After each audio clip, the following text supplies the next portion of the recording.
کہتی تھی سکینہ سر بابا دیکھا جب قتل شاہ ہو گئے ظالم نے یہ کہا. شاعر کہتا ہے حیدر و صفدر کے غمخواروں کو موت آتی نہیں، عابد مستر کے بیماروں کو موت آتی نہیں. موت نہیں آتی تو کیا ہوتا ہے؟ تھپکیاں دے کر سلا دیتی ہے رحمت قبر میں. نیند آتی ہے عزاداروں کو موت آتی نہیں. نیند آتی ہے عزاداروں کو موت آتی نہیں. موت عزاداروں کو نہیں آتی تو کس کو آتی ہے؟ موت آتی ہے زر و مال کے بیماروں کو، موت آتی ہے ذلیلوں کو، ستمگاروں کو، موت آتی ہے سیاست کے نمک خاروں کو، موت آ جاتی ہے بیعت کے طلبگاروں کو. صاحب جذبہ بیدار نہیں مر سکتا، جسم کی موت سے کردار نہیں مر سکتا. اور جب اس چیز کو محسوس کیا کربلا والوں نے تو کیا فرمایا؟ موت پر حق ہے تو پھر موت سے ڈرنا کیسا، کفر و الحاد کی پستی میں اترنا کیسا، سجدہ بدکاروں کی دہلیز پہ کرنا کیسا، زندگی ملتی ہے سر دینے سے مرنا کیسا، گر فدا سید دلگیر پہ ہو جاؤں گا، اپنے زخموں کی ردا اوڑھ کے سو جاؤں گا. یہ ہے کربلا اور یہ ہے موت. موت ایک حقیقت ہے جو سب کو آنی ہے، لیکن موت کی کیفیت کیا ہونا ہے یہ ہمارے اختیار میں اللہ نے دیا. موت میں وحشت ہے، موت میں دہشت ہے، موت میں ویرانگی ہے، موت میں سناٹا ہے. نہ موت میں وحشت ہے، نہ موت میں دہشت ہے، نہ موت میں ویرانگی ہے، نہ موت میں سناٹا ہے. آپ سوچیں گے ایک ہی چیز دو طرح کیسے ہو سکتی ہے؟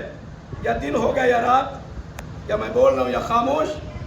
ایک چیز کالی ہے تو سفید نہیں ہوگی، سفید ہے تو کالی نہیں ہوگی.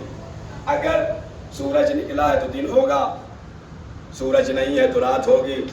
آپ یہ تھوڑی کہہ سکتے ہیں دن بھی ہے رات بھی ہے. میں بول بھی رہا ہوں، میں خاموش بھی ہوں. یہ چیز کالی بھی ہے سفید بھی ہے. یا ممکن ہی نہیں دو متضاد چیز ایک جگہ ہو. موت کے لیے کسی سے پوچھا گیا تو کہا گیا موت میں وحشت ہے، کسی سے پوچھا گیا کہا دہشت ہے، کسی سے کہا گیا کہا ویرانگی ہے، کسی سے پوچھا گیا کہا سناٹا ہے. دوسری مقام پر جب کربلا کو دیکھتے ہیں تو وہاں جب پوچھا جاتا ہے تو کہتے ہیں نہ موت میں وحشت ہے، نہ دہشت ہے، نہ ویرانگی ہے، نہ سناٹا ہے. کیسے پتا چلے کہ موت میں وحشت بھی ہے، وحشت بھی نہیں ہے، ویرانگی بھی ہے، ویرانگی بھی نہیں ہے؟ عزیزو میں کیسے پتا کر پاتا؟ عزیزو جب امام حسین نے قصر بنی مقاتل کے پاس ایک نیند لی اور جب بیدار ہوئے تو کہا انا للہ و انا الیہ راجعون. جوان بیٹا آگے بڑھا، کہا بابا آپ یہ کلمہ استرجاع کیوں بلند کر رہے ہیں؟ کہا بیٹا میں خواب تھا، میں نے آواز سنی، یہ کہہ رہا تھا کوئی کہ یہ آگے آگے جا رہے ہیں، موت ان کے پیچھے پیچھے آ رہی ہے. تو کہا بابا کیا مطلب؟ کہا ہم موت کی طرف جا رہے ہیں. کہا کیا بابا ہم حق پر نہیں؟ کہا بیٹا اگر ہم حق پر نہیں تو کون حق پر ہوگا؟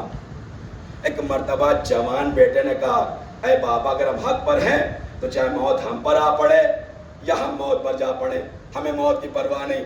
یا ہم موت میں اتنا اطمینان، چاہے موت ہم پر آ پڑے یا ہم موت پر جا پڑے.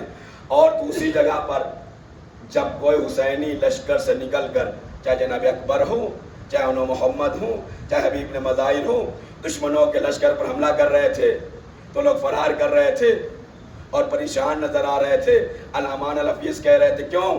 اس لیے کہ ان کے یہاں موت میں وحشت بھی ہے، دہشت بھی ہے، ویرانگی بھی ہے، سناٹا بھی ہے. بتایا اگر حق پر ہو تو نہ موت میں وحشت ہے، نہ دہشت ہے، نہ ویرانگی ہے، نہ سناٹا ہے.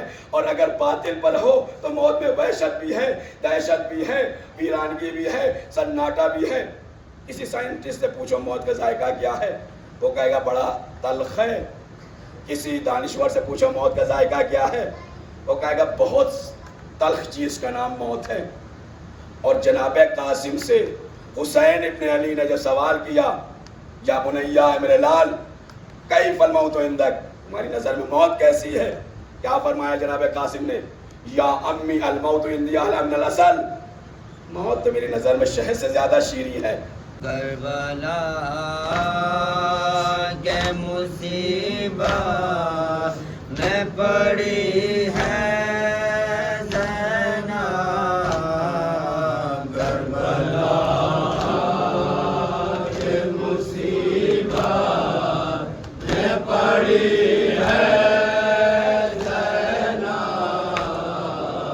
کبھی خیمہ کبھی مقتل کبھی دریا کی طرح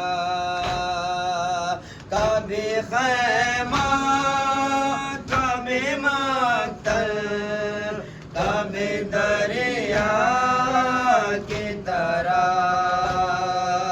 بال بکھرا کسے ڈھونڈ رہی ہے زینب